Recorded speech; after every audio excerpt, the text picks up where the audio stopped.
দুই ভণ্টি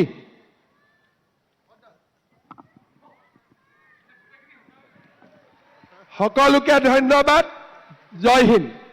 মুখ্যমন্ত্ৰী মহোদয়ক তেখেতৰ মুখ্য অতিথিৰ ভাষণ প্ৰদান কৰাৰ কাৰণে আন্তৰিক ধন্যবাদ আৰু কৃতজ্ঞতা জ্ঞাপন কৰিছোঁ আৰু এতিয়া আমাৰ পাছৰ কাৰ্যসূচীলৈ আগবাঢ়ি যাব বিচাৰিছোঁ এতিয়া আছে মুখ্যমন্ত্ৰী মহিলা উদ্যমিতা অভিযান আঁচনিৰ অধীনত আত্মসহায়ক গোটৰ মহিলাসকলক উদ্যমিতা পুঁজিৰ চেক বিতৰণ আমি প্ৰথমে আমন্ত্ৰণ জনাইছোঁ কাৱৈমাৰী গাঁও পঞ্চায়তৰ সঞ্জীৱনী গ্ৰাম্য সংগঠন ঠেকেৰাতল আত্মসহায়ক গোটৰ সদস্যা শ্ৰীমতী ৰাজুমণি টাই বাইদেউ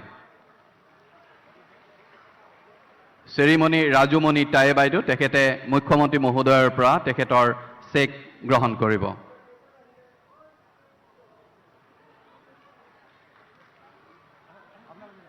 কাৱৈমাৰী গাঁও পঞ্চায়তৰ সঞ্জীৱনী গ্ৰাম্য সংগঠন ঠেকেৰাতল আত্মসহায়ক গোটৰ সদস্যা শ্ৰীমণি ৰাজুমণি টাই বাইদেউ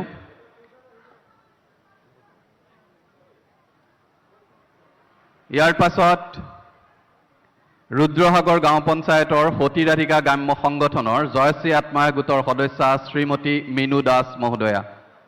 তেখেতক আমি মুখ্যমন্ত্ৰী মহোদয়ৰ পৰা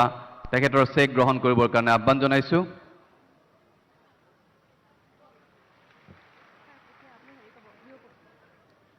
ইয়াৰ পাছতেই শিৱসাগৰ পৌৰসভা 10 নং ৱাৰ্ডৰ ৰাংঢলী আত্মসহায়ক গোটৰ সদস্যা শ্ৰীযুতা দীপাঞ্জলি ভাগৱতী বাইদেউ তেখেতক আমি চেক গ্ৰহণ কৰিবৰ কাৰণে আহ্বান জনাইছোঁ চাৰিং গাঁও পঞ্চায়তৰ ৰেঙনি গ্ৰাম্য সংগঠনৰ মিলিজুলি আত্মসহায়ক গোটৰ সদস্যা শ্ৰীমতী ৰীতামণি চুতীয়া তেখেতৰ গোটৰ চেকসমূহ গ্ৰহণ কৰিবৰ কাৰণে আহ্বান জনাইছোঁ বানমুখ গাঁও পঞ্চায়তৰ বানমুখ সাধিনী গ্ৰাম্য সংগঠনৰ জাগৃতি আত্মসহায়ক গোটৰ সদস্যা শ্ৰীমতী অমি চুতীয়া তেখেতৰ গোটৰ চেকসমূহ গ্ৰহণ কৰিবৰ